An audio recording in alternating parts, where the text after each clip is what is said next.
always known Jesus, or let me rephrase that. I've always known about Jesus. I was raised in a Christian family. My grandparents were staunch Christians. We were going to church every Sunday. My mom was raised in a Christian home.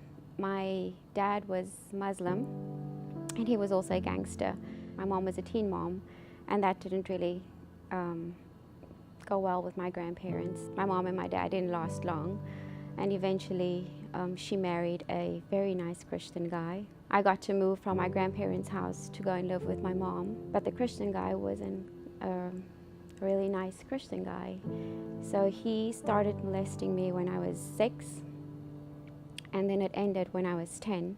I told the teacher at school, and long story short, he went to prison. When he came out of prison, they sent me to go and live with my grandmother because they didn't want me.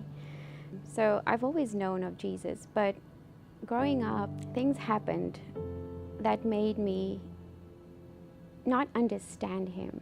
First of all, I felt ashamed because I didn't understand why my stepfather would want to do that to me.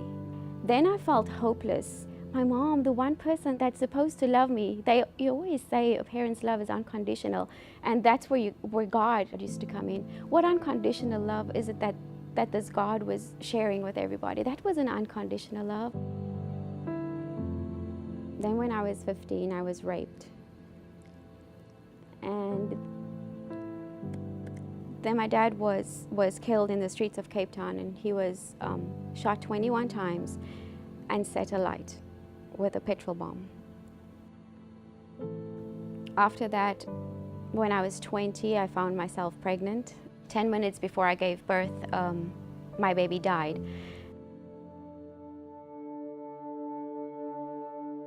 After I had my son that died, I moved to Angola, and then I met my ex-husband, and we had our first son. Life with my ex-husband wasn't what I expected it to be. It was constant abuse. He would beat me. We had another son. I never told them about God.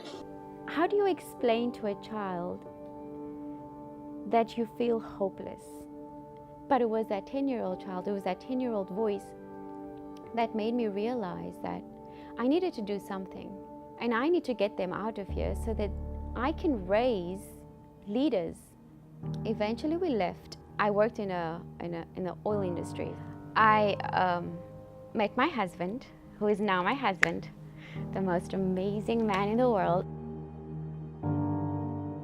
Years passed, and so we moved to the US, and no friends, no family within Baytown. And I said to my husband, I said, we need to find a church, because usually churches have a lot of kids and have Sunday school, and it would be a good place for the kids to meet friends.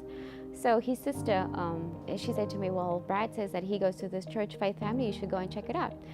So I did.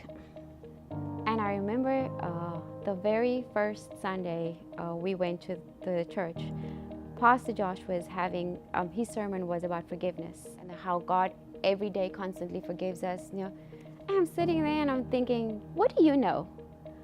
What do you understand about forgiveness? I wasn't going to go back, but I don't know. Every Sunday, I found myself back at the doorsteps of Sterling High School. On Sundays, God would just kind of wake me up, and then I would say, okay, I'm not going to church. I'm going to start cooking. Every Sunday at 9:30, everything that I was supposed to do was done. And then the kids were like, are we going to church? And every Sunday, I'm telling you, Pastor Josh, every word he was bringing talked about something that I had gone through. Then my youngest son, he had a teacher at school, and she started sending Bible verses for them to learn. I have no idea how this happened, but every week the sermon that Pastor Josh had brought and the Bible verse that I'm telling you would align, and it would help me through that week. I was just in awe of, I was like, is this Christianity? Is this really what the love of God is all about? Is this the unconditional love? Because it didn't make any sense. I couldn't, it was just too much. It's overwhelming. The love and the compassion and the care and the never-ending smiling, irritating Christian people that were constantly trying to connect with me. And I was trying to get away from them. And I was irritated and happy at the same time. I don't know how to explain it. God was just, He was fishing me in. I was connecting more to Him. I was opening up. I was letting Him give me a glimpse of what my life can be if I allow Him back in. You see, God had never left me. When I think back now, I always said God had left me. He hadn't given me anybody. He did. My grandmother was always in my life. God put her there. Because when my mom didn't want me, that door could have shut too. He always opened a door for me. So that is what God has given me. He hasn't just brought me back to life. He has given me life. Faith Family has created this family that I so yearned for, I never had. And every Sunday, I get to come home. And that is very important to me.